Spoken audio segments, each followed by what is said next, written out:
Hey, welcome back to another uplifting episode of the XYZ podcast.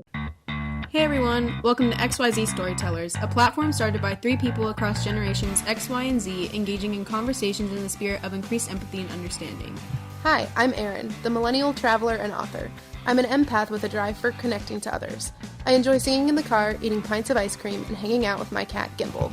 Hey, I'm Rich, the graybeard Gen Xer with 30 years in conference rooms or airplanes around the globe. I've also been a Little League coach and a family bus driver. This podcast is a way for me to have the types of conversations that just don't happen enough in my day-to-day life.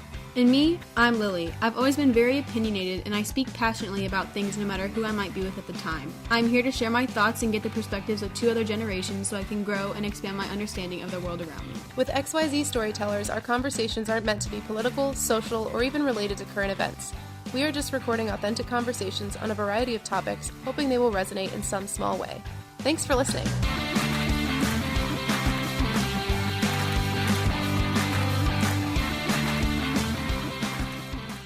I think this is the first time we're going to cover a topic two times in a row. Last time we talked about the coronavirus and what people's different generations' perspective is.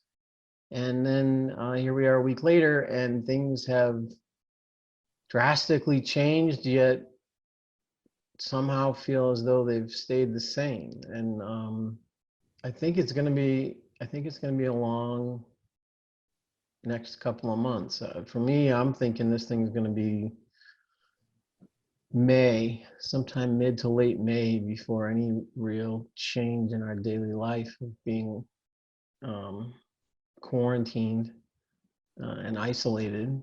So, and everything I read, just, it's amazing how different things are from last week over this week, but yet what everyone's been saying is still the same. So I don't know. I trying to get my brain wrapped around what's going on right now. And I mean, there's people that are down here in Texas, they're buying guns, and there's thing that I read about white supremacists who are trying to find ways to weaponize. If anybody that's a white supremacist that finds themselves with the coronavirus, they're trying to figure out ways that maybe they can capture their bodily fluids and mist it onto people of non-white, undesirable demographics, as it were. It's just... That's the first time hearing of that, which is horrifying. Yeah, this thing is highlighting all that is good and all that is wrong in society, and I'm just trying to keep my brain ahead of it. I know that there have been an increase in violent attacks against Chinese citizens, particularly because people don't understand how disease works, I guess. I mean, it is mind-blowing to me how some people are responding to this, and particularly those stocking up on guns and ammunition. I understand the fear, especially in a time when looting is a very real reality, but I think there's far more fear than there is appreciation for the community that's come out of it, for certain.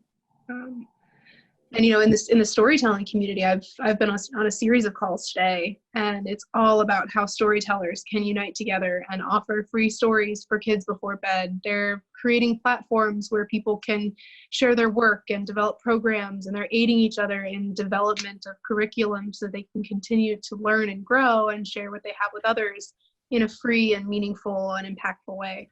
So there are certainly silver linings, and I hate to use that phrase because it feels like it's kind of setting aside the tragedy of it, but there are silver linings that are coming out of this. And I mean, I think it's fair to highlight the fact that people are getting outside. People are recognizing that there's things to do outdoors too. And even though social distancing is still highly encouraged when you are outside, we went to Hoover Dam the other day to just run and walk and be in the fresh air. And it was heartwarming, oddly enough, to see so many people out and enjoying the nice weather, which normally wouldn't happen here in Ohio in March. So there are good things coming out of it, but there are equally as terrifying things. Lily, I don't know what you've been hearing. I'm trying to stay on the positive side of things, but it is hard sometimes. I haven't, I've only been noticing like changes in my everyday life because I don't really like looking at social media anymore because of it, because it's just scary to me. And I know that my parents will tell me anything I need to know, like something that's important to me specifically, but I just don't like hearing about everything that's going on, so I try to stay away from it. But all that's really happened for me is I've seen, like, I'll drive and I'll be like getting coffee from a drive-through and I'll see like 10 times more people that I would have ever seen in my life, like just like walking outside, walking their dogs, going on a family like bike ride. And I didn't know what to do. I was like, why are there so many people outside? And online school is a thing now. The College Board changed the AP tests to make them at home. People saying we're not going to go back to school at all this year. So I don't know. I think it's going to be really interesting to see what happens when all of this is resolved, or at least minimized, because, you know, here I am having sat in my apartment for almost a week and a half, 2 weeks now, and will be at least until April 6th, if not till later.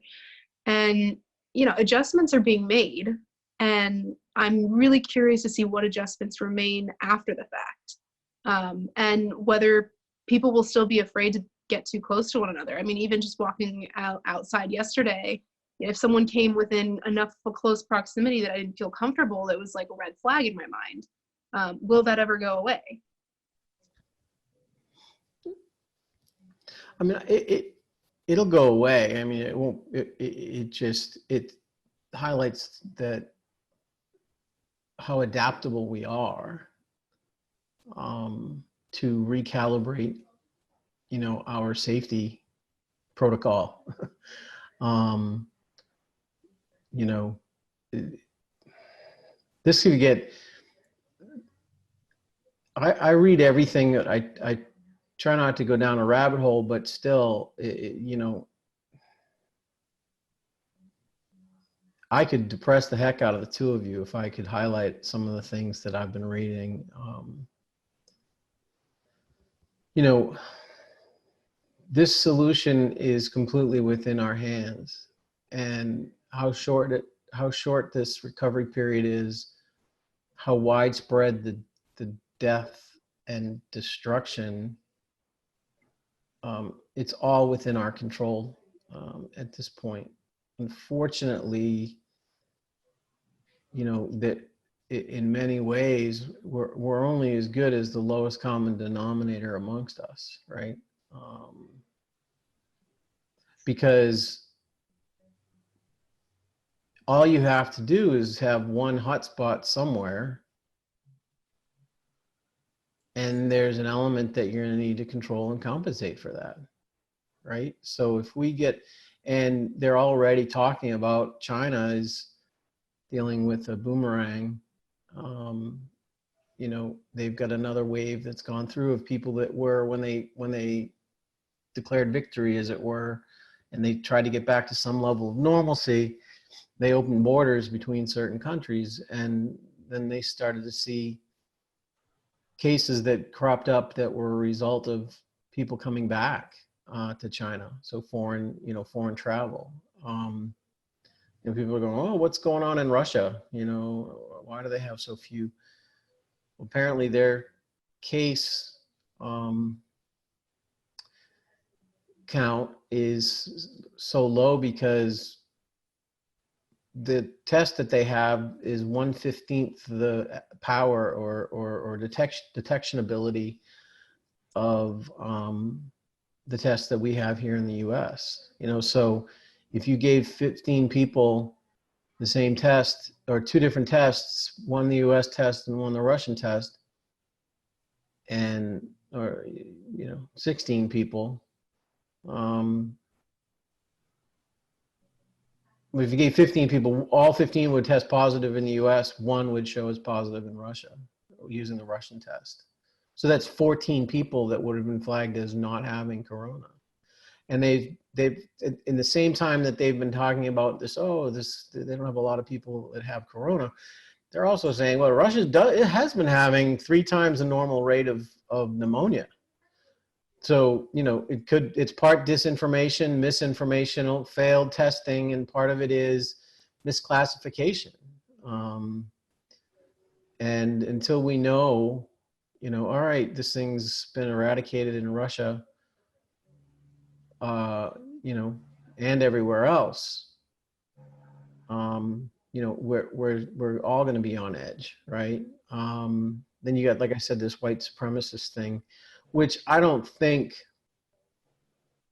to be honest with you, I hope to God they all do decide that when one of their people gets sick, that they all should get together and gather his sputum and his nasal discharge and try to weaponize it, and 95% of them all get sick and half of them die. I mean, at the end of the day, if you're it's not like these people are the rocket scientists of the world, right? So, the only way you can weaponize a bioweapon is to know that you can neutralize its effect on the people that want to use it as the weapon.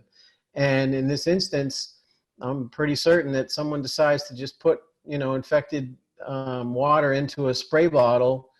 You can all but guarantee that, yeah, they might get some extra people sick, but they'll all get sick too. And, so I don't think that's something that'll have, an incremental impact, but it is just somewhat unsettling that in all of this, it highlights, we're all the same people we were before this started. There's just as many jerks. There's just as many, violent or antisocial, whatever you want to call it, racist, whatever you want to call it, as there was before.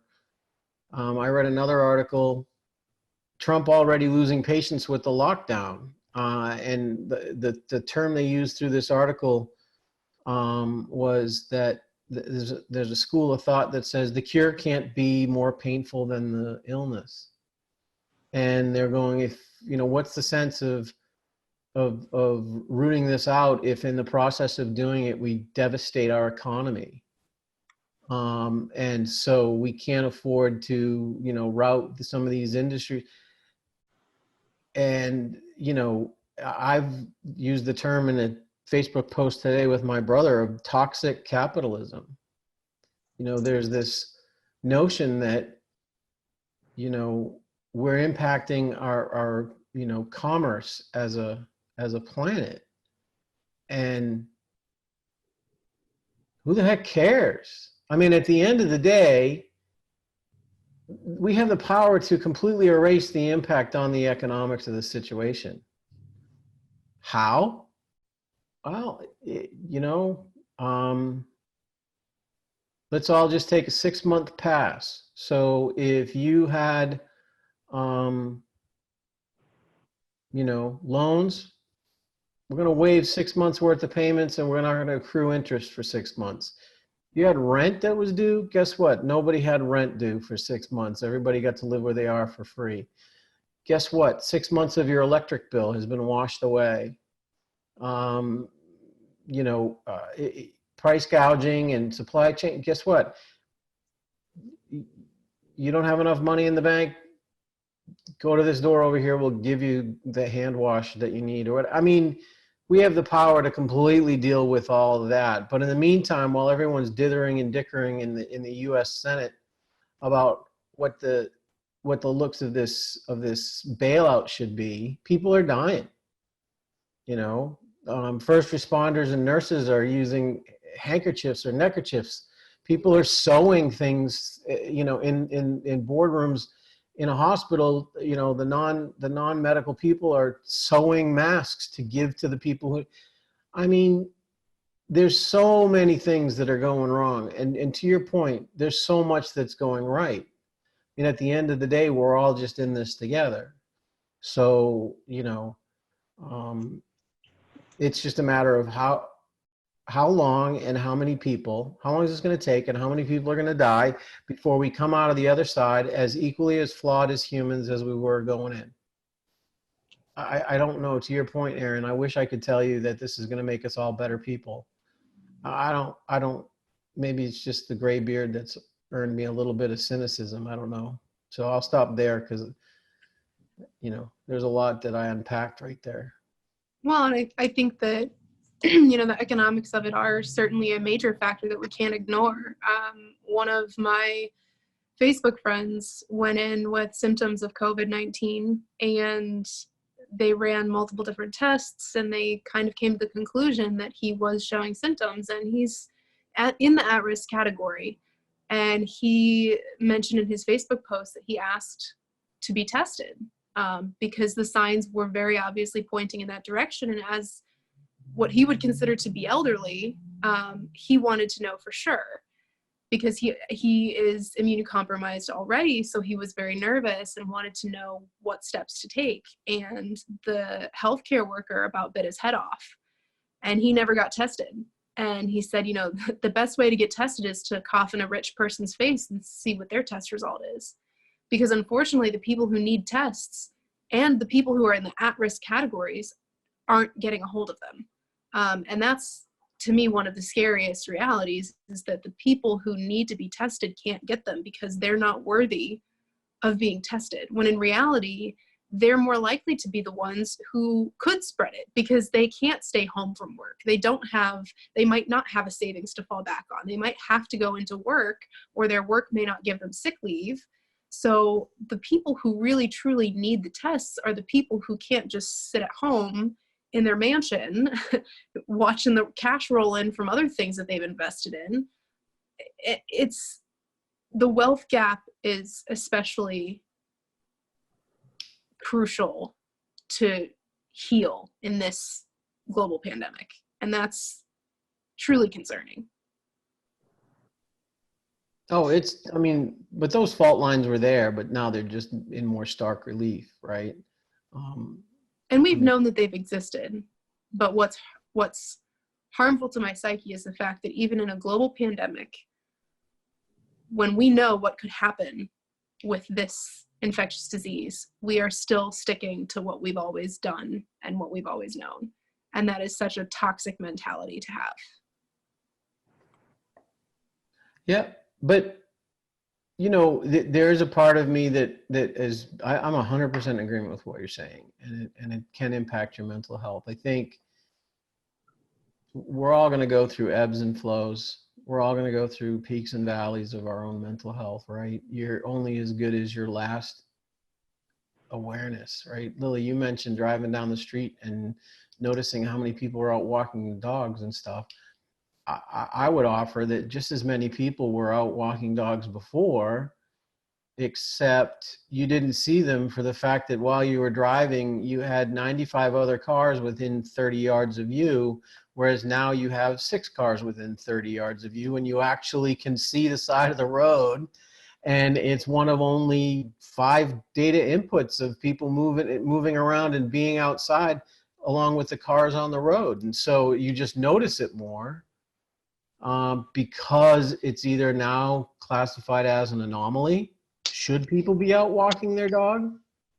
Right? Or I'm driving along at 40 miles an hour and there's 3 other cars around me and now I can actually see all the people out walking dogs.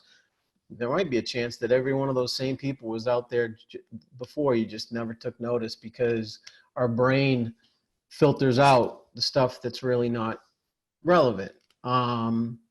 But I do think, though, that more people are outside, but I also see more cars parked in our neighborhood, more houses with lights on at night when you walk through the neighborhood.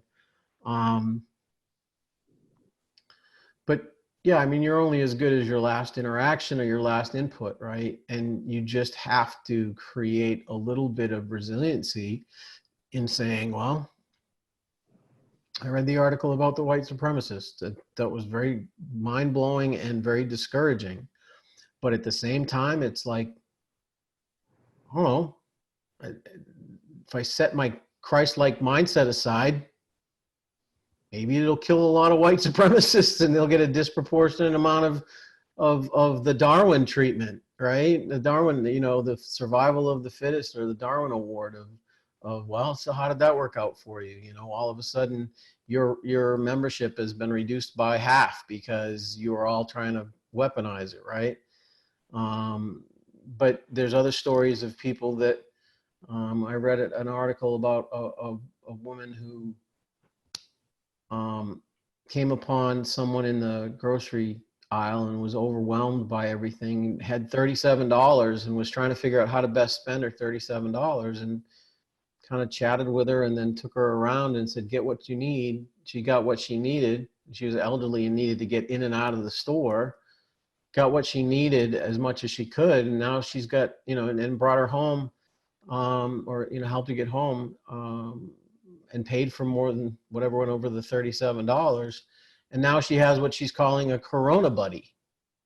There's neighbors and friendships that are sprouting here that never existed before, So you just kind of take it all in, and if you need a data point that makes you feel more cheerful, you'll find it if you go looking for it.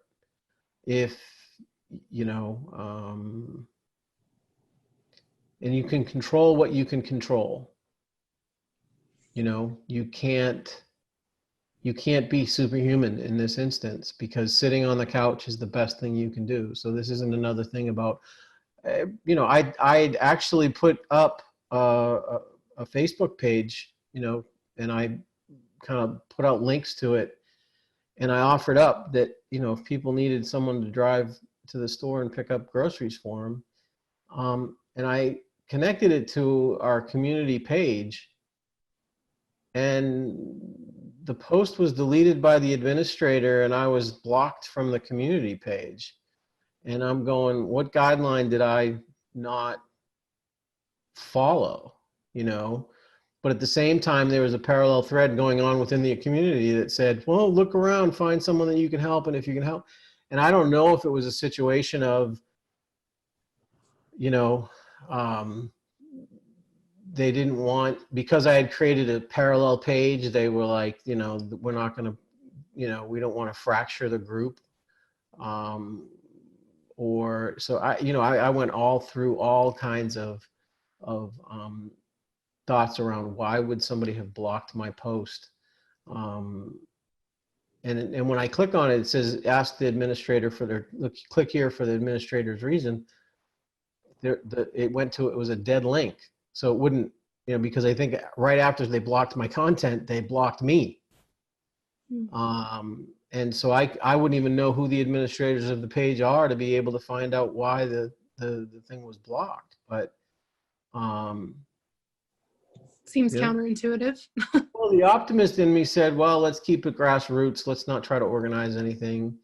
The pessimist in me said, well, maybe they thought I was trying to make a buck off of it or whatever.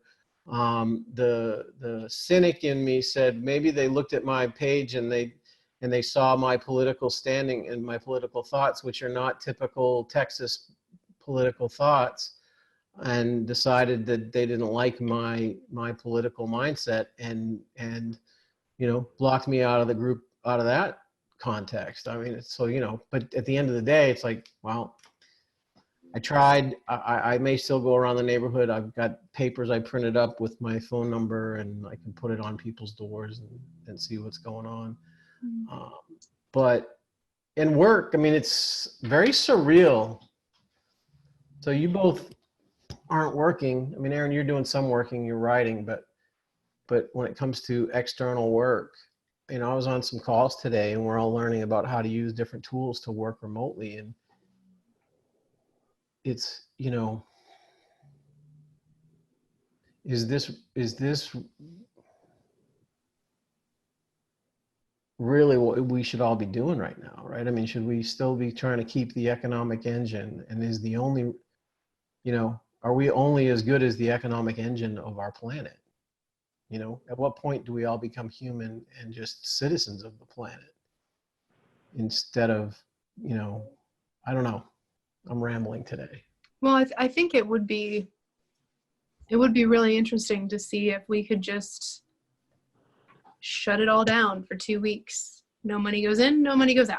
Everything is just, it's free to live. I would be really curious to see how that would affect not just the functionality of our society, but I mean, everyone's mental state. There are some days here where I'm super stressed about money because all of my events were canceled and that was the majority of my income. There are other days where I'm like, look, I'm not driving anywhere. I'm not eating out. I'm not going shopping. Not that I shop to an excess anyway, but I'm not spending nearly as much money as I usually do, especially not on coffee shops and stuff where I usually have meetings. So in all reality, beyond rent and utilities and subscriptions that I have, what few that I do, there's not much going out. But what has happened is that I feel this very weird sense of calm, and I'm not as anxious as I was last week. And I think it's because going into this entire pandemic, I was already stressed about work and all these things that I had to do and all these different tasks, and I couldn't figure out which ones were worthy of my attention versus which ones I was just forcing myself to do because I felt like I should. And so I was already in a heightened state of anxiety. And so when all of this came kind of crashing down, it illuminated all of that to another degree. And this week, it's like, wow, none of that mattered. Like, the world is quiet now in my mind. And there are very few things that I can do right now that I can control. And that has put my mind at great peace. And I kind of wonder what would happen if the financial part of that was removed as well. I would probably wake up and read and do yoga and craft. I'd start knitting. I mean, I feel like my life would transform because my mental state could just breathe. And I have a little bit of a sense of that now, but I would have an even more established sense of that if there wasn't that voice in the back of my head going, you've got bills to pay. This is going to come back and bite you.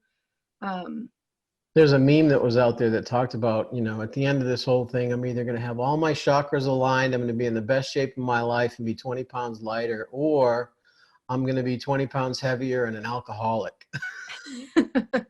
Yeah, I will admit that last night we deep cleaned our carpets after some wine at like midnight. So, quarantine life. No.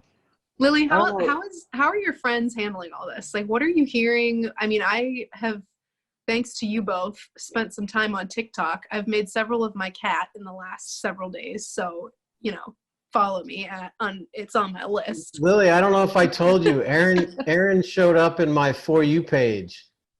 I Really? am top of the charts already. No, I'm kidding. I'm really not good at this whole Yeah, thing. it was the strangest thing. Somebody, she was standing, it was a video in their kitchen. Josh was in the background. I don't know exactly what was. I I was think trying to get my cat off the counter. There's all this thing going around about aluminum foil keeping Oh cats yeah, off the she counter. put aluminum It does foil, not right. work. She videotaped the kitchen counter with the aluminum foil on it, and it came back around, and then it showed her and Josh, just standing there trying to figure out what the cat was going to do. And it was really surreal to just kind of watch the videos. I'm scrolling through, and then all of a sudden I go, is that Aaron and Josh? The hell? That's so weird. If I ever saw that on my For You page, I would be terrified. That's so what? Oh my gosh. Not because it's you, but just like, that's like so like out of body, like just seeing you on my For You page. Especially because that was only my second or third post and I had like 2 followers. Well, that's the thing. It showed up on my FYP, which is a completely random, I don't know what the algorithm was, or if it was just statistically, it was just, completely random. But Lily, so even your life's changed in the last week about how you and your group, who I don't think were being irresponsible, but it's even dialed down a little bit more, hasn't it? Yeah, so let me run you through my week. So we started out, like, we definitely have been taking it seriously. We've adapted over the week. So I can't remember the last time I just, like,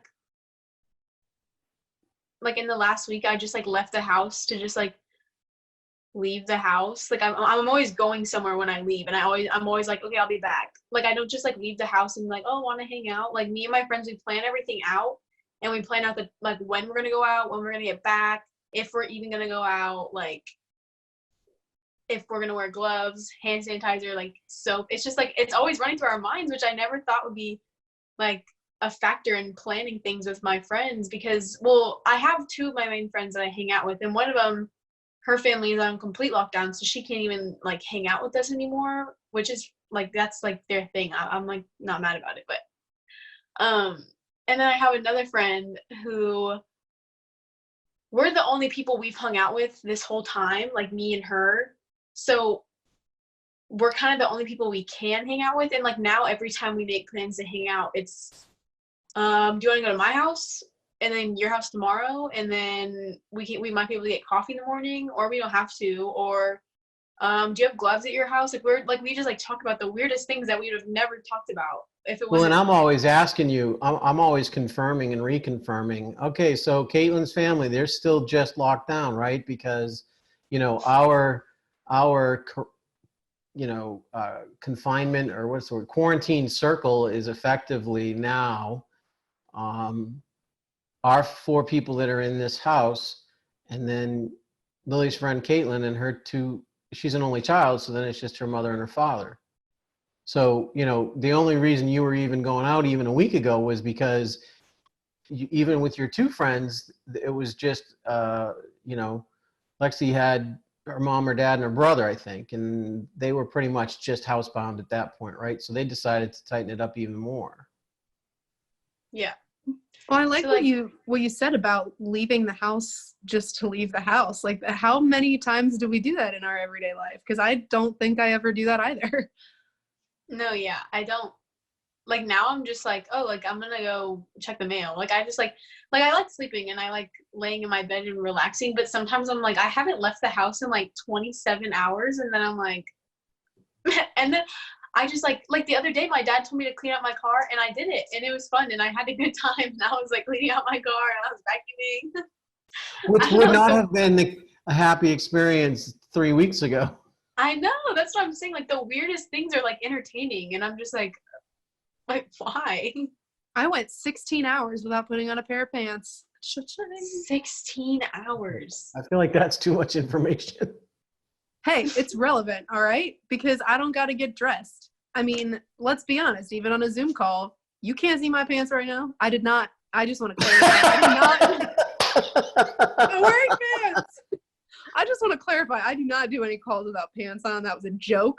A quarantine I get joke. that. But, you know, I actually did see a video. A family decided they were going to, well, there's 2 things I saw that were kind of neat. One was their son likes to cook, so he was going to cook the dinner for them, and they all decided it was going to be like margarita night, or I don't know what it was, but a luau. I can't remember exactly, but everybody got dressed up, and so part of the video was all of them coming downstairs all dressed up for dinner, right? And it was all taking place inside the 4 walls of their house, right? Or the kid who just turned 21, who was all upset because he couldn't go out to a club, so the mom converted their garage into club quarantine, and the video started with the mom, with the kid walking out, and his sister was the camera person watching this, and he walks out, and their father is standing at the door into the garage with sunglasses and his hands behind his back like the bouncer at a club, and he carded him, and he calls in the walkie-talkie, and he like acts all official like, and they let him into the club, and then the bartender asks him what brought him out that night, and he's like, oh, I just turned 21.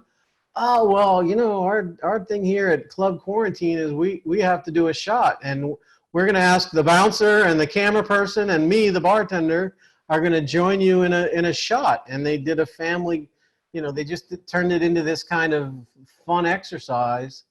So you're right, Aaron. I mean, it's bringing out, it certainly, I think, is making people realize how just playing Scrabble the last 2 nights in my house on a board with Billy and the kids, and then Billy and April came over with her fiance.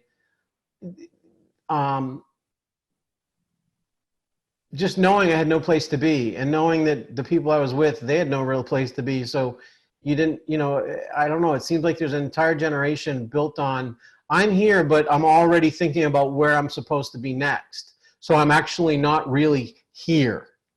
I think that's why I have been so at peace, is because I'm so used to my calendar being so jam-packed that, yeah, I can have coffee with you, but I'm probably thinking about my next activity. And now I forgot that I had a call yesterday, because I just am really embracing this. I am here right now, and that's all I need to be. So, you mentioned about the mental health aspect of it. I mean, there's an element of being isolated, right? And what it feels like. But at the end of the day,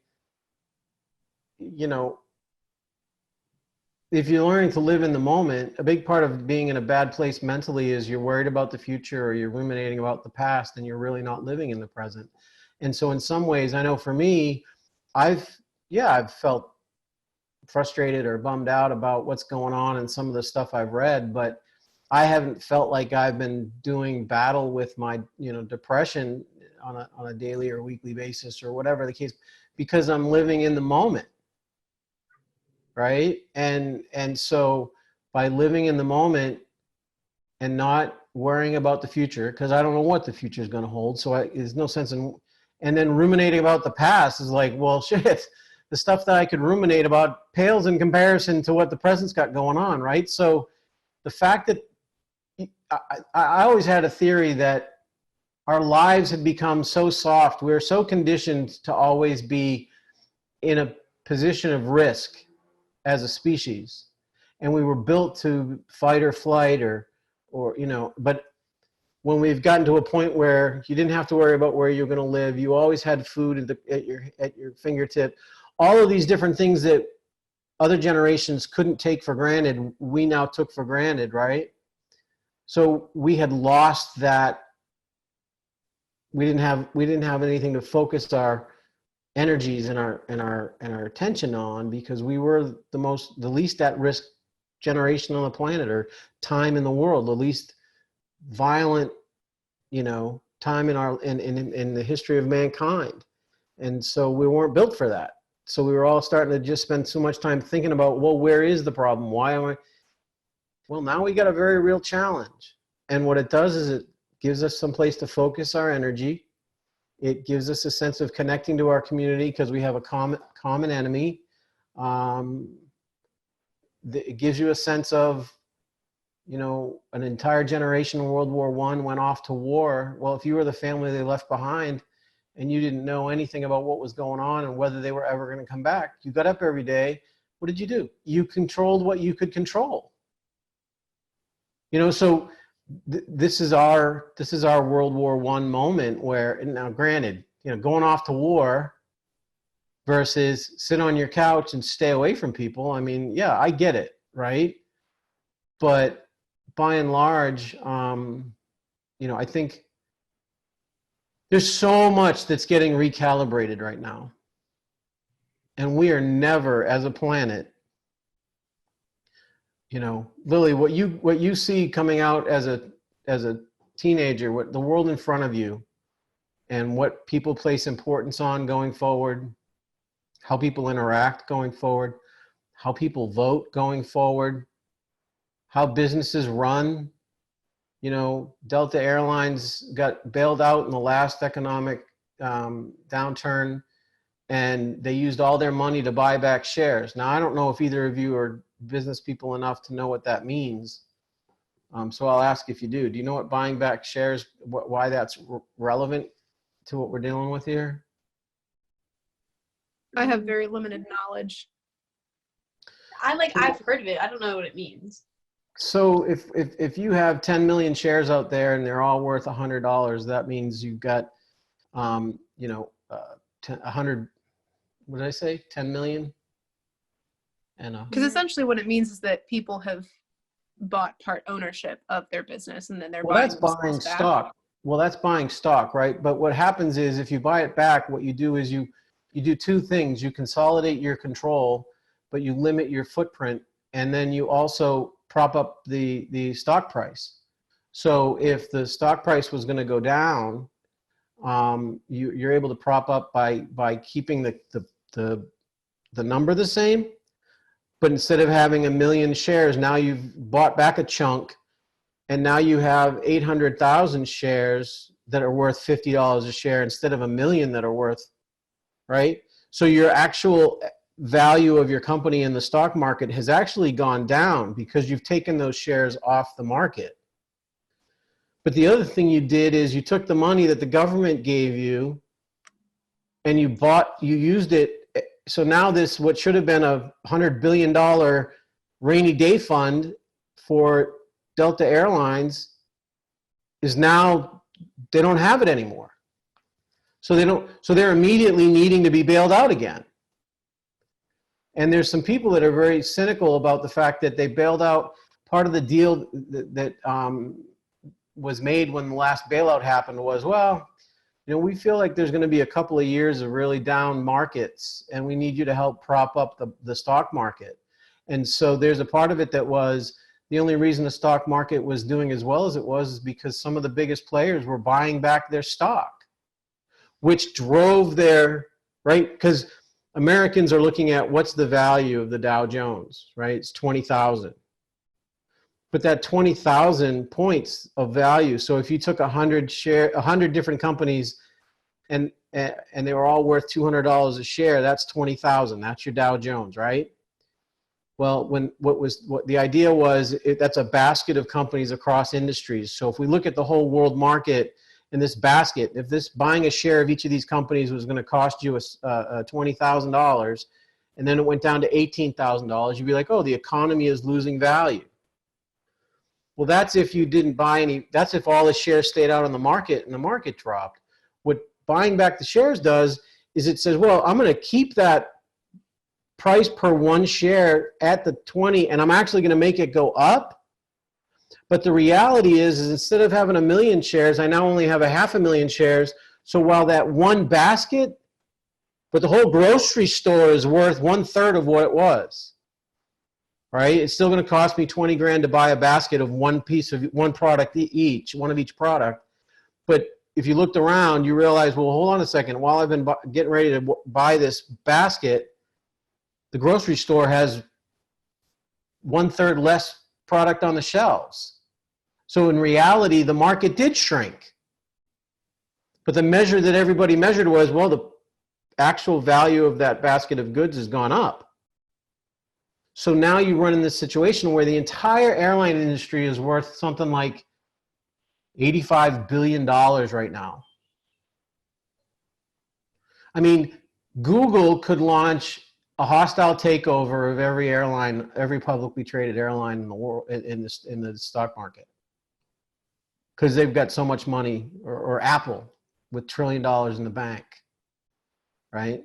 So, you know, there's so many things that they're going to recalibrate. But the cynic in me says, oh, the rich are going to get richer, the corrupt are going to be padding their coffers, and the everyday Joe who's just trying to live their lives best way they can and make an honest living is going to get screwed over again.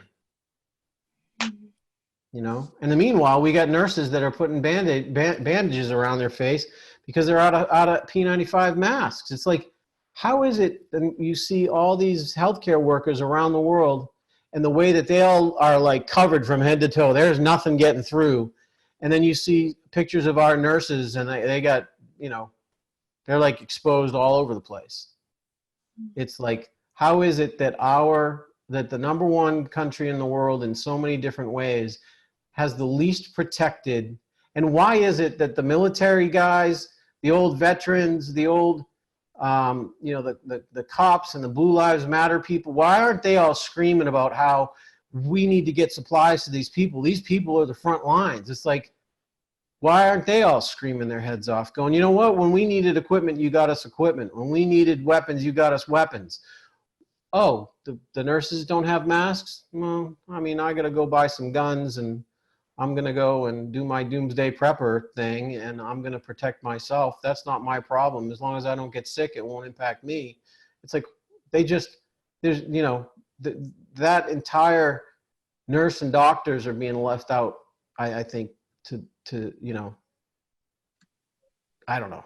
It's There are crazy. some people going above and beyond the call of civic duty and getting groceries for neighbors and putting together emergency funds. But there are also those that are completely insensitive to the harsh reality that most Americans are facing right now. And that is not necessarily food shortage in the sense that we can't produce enough, but in the sense that it costs money to get it. And people have been hoarding supplies that nursing homes need, that healthcare workers need. There's certainly a me mentality to it that has to stop if this is going to end and not take too many lives with it. But that's, and not to get political, but that is a thing that leadership is responsible for, is preventing mass panic, preventing hoarding, reminding people that we're all in this together. And I'm very fortunate that our Ohio governor has taken all of the right courses of action. I will be totally honest, I didn't know much about him before this, but seeing what he has done and how he has managed to contain this and provide support for Ohioans has been really, really reinforcing to have a political leader who is sensitive to the emotional hardship as well as the finances and the safety. And he has really done everything that he can to make this not fall apart. But that being said, there are leaders who are not taking this as seriously as it needs to be taken. And there are people who aren't providing the peace of mind that I think a lot of us need. It's just not coming through. Right. I like I said, it's one of those things, just the act of reading the Bible. So many people, you can read the Bible and you can learn so many wonderful things about the way to treat each other.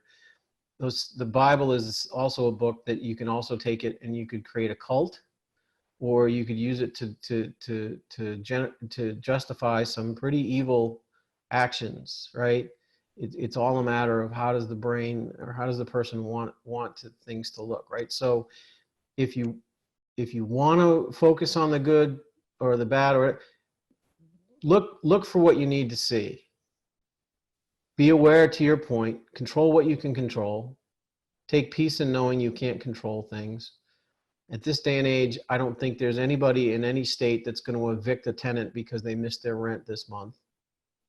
And if they ever did, the idea I would be fearful for my life if I was a landlord who was evicting someone in this day and age, right? Especially if the landlord is going, well, my bank they're foreclosing. What bank would want to be saying that they foreclosed? So no one's foreclosing. So landlords, you can't say that you need to pay your debt, right? Now, that being said, for some landlords, the cash flow from their rent is their livelihood, right? They get some level of profit from it. So that, there is an element of people who don't normally get wages, right? Which is why tying this aid package to wages is such a false premise, because people don't make their money only by wages, right? But if you want to see the evil in people, you could get yourself very upset, very angry, and very depressed. If you want to see the good in people, if you want to see, if you want to get angry or feel, trapped in your own house, any number of reasons you could feel that way, right? So you just try to control what you can control. I think the only thing we don't know, well, there's a lot we don't know, but the only thing we won't know till after the fact is how long is this going to take? I don't think anybody has anything more than theories on that. I think there's going to be creative solutions to the medical supplies. I think there's going to be any number of different solutions around vaccines and treatment techniques, and respirators will be built by auto manufacturers. I mean, we're not going to end up in a situation, the great thing about our country is we're not going to end up in a situation like Italy, where the people are, I pray to God we don't. But there's people in Italy that are dying because doctors have to make these unbelievable choices. So I think American ingenuity and all of that is going to play a part.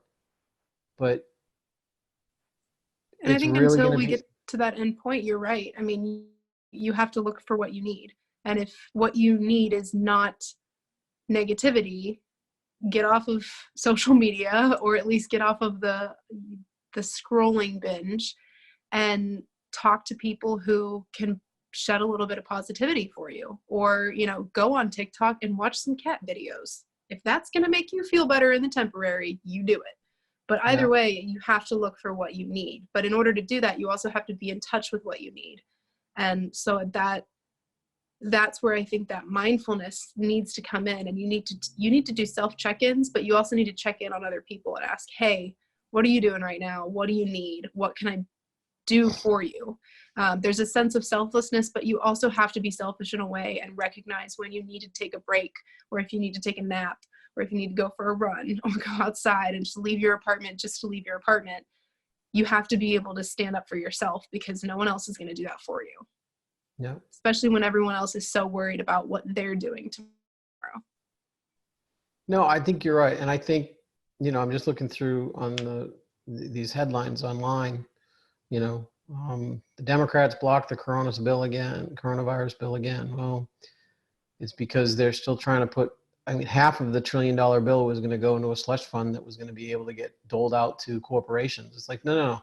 This should go in the pockets of people. The corporations should get nothing out of this first bill.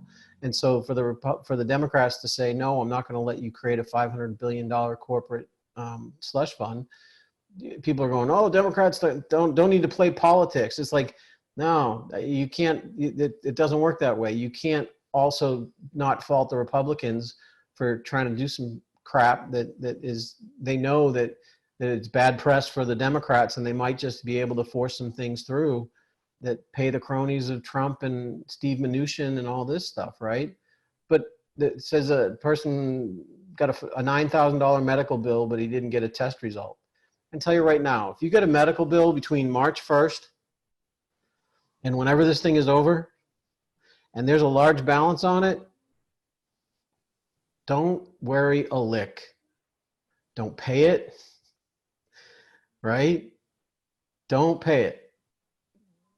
Let someone take you to court, and somewhere in that process, that $9,000 bill is going to get whittled down to, it should be $500 copay, and it gets wiped away because it was during this national emergency declaration, or it was during this, whatever the case might be, right? So the people that see these big bills and they go, I'll never be able to pay, don't worry about it.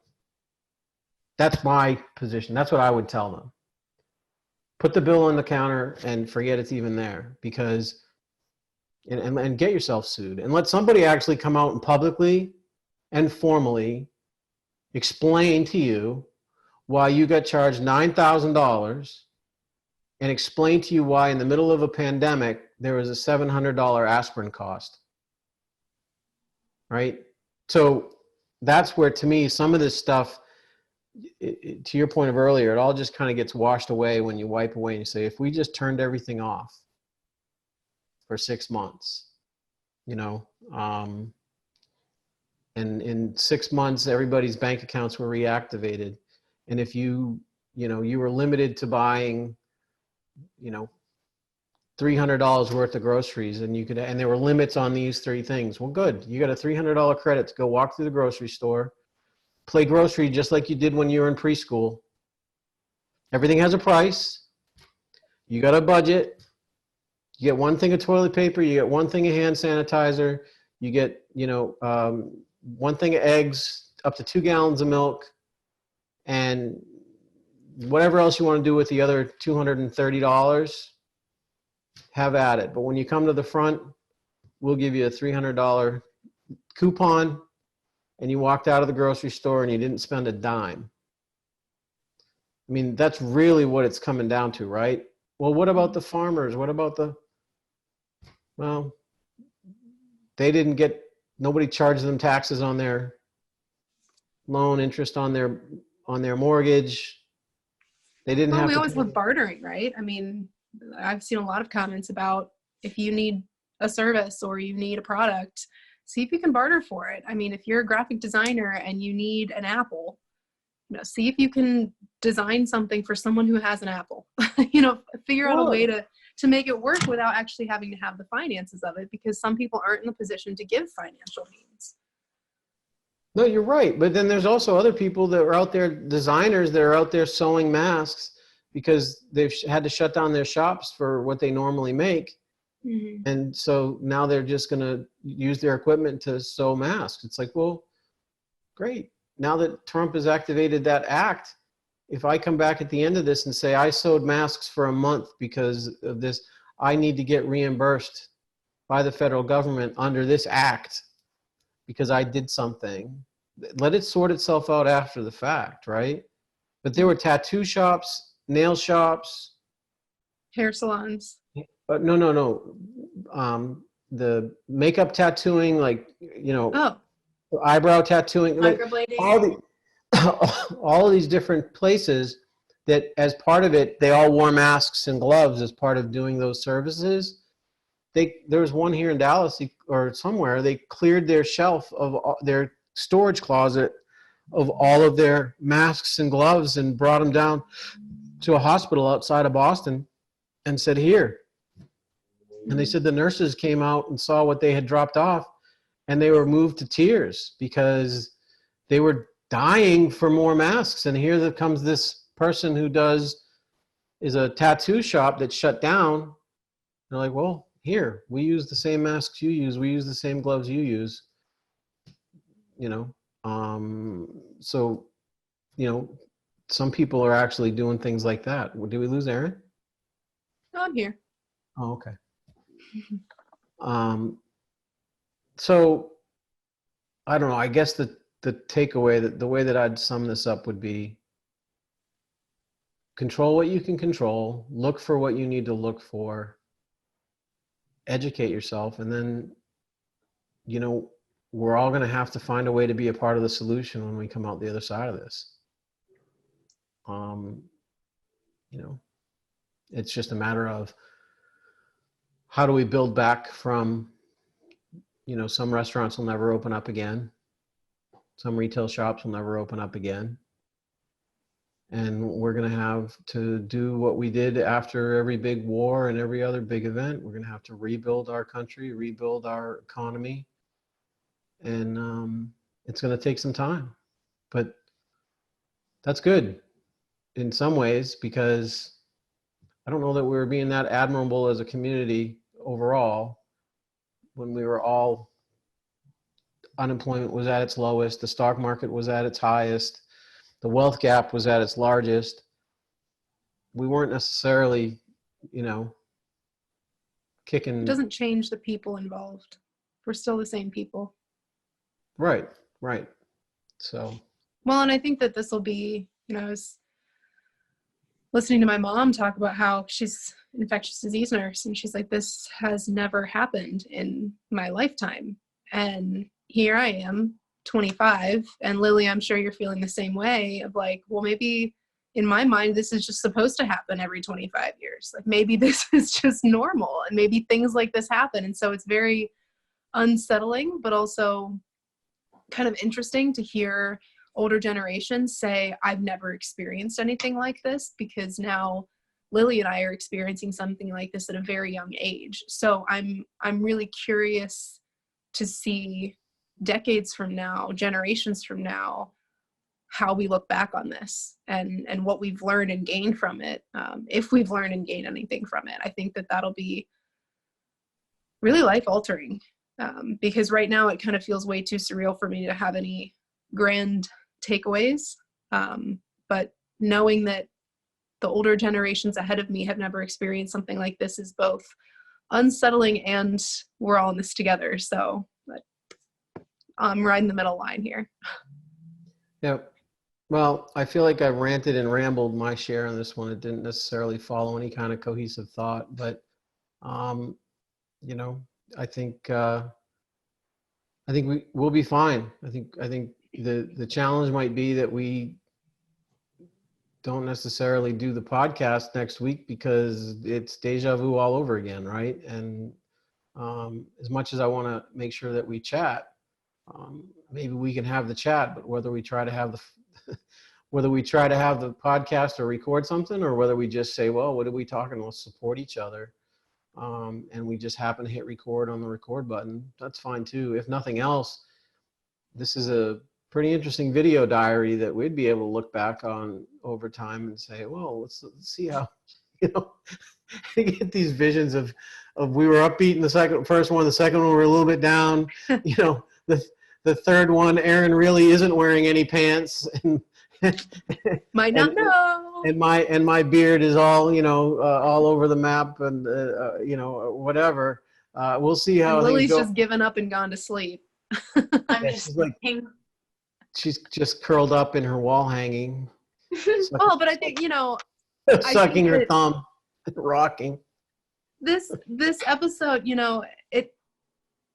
I love this because it's authentic to who we are. And this is why we started this. We wanted to have honest and authentic conversations across 3 generations about what's going on in the world or about different topics. And, week to week, our mental states may be totally different, especially with a global pandemic right now. And that's just something that I think we have to be open and honest with ourselves and be able to admit, you know what, we need a week off because it's just too heavy or it's too much right now and we can't really form logic thought. It just, that's why I love doing what we're doing here, is because it is authentic and real. Until next time, share, like, and subscribe. There are my finger snaps. It's just going to become a signature move. Share, like, subscribe, let your friends know what we're talking about. And if you have questions, contact us. We'd be happy to chat about it. Bye, That's all, everybody. folks. Bye-bye.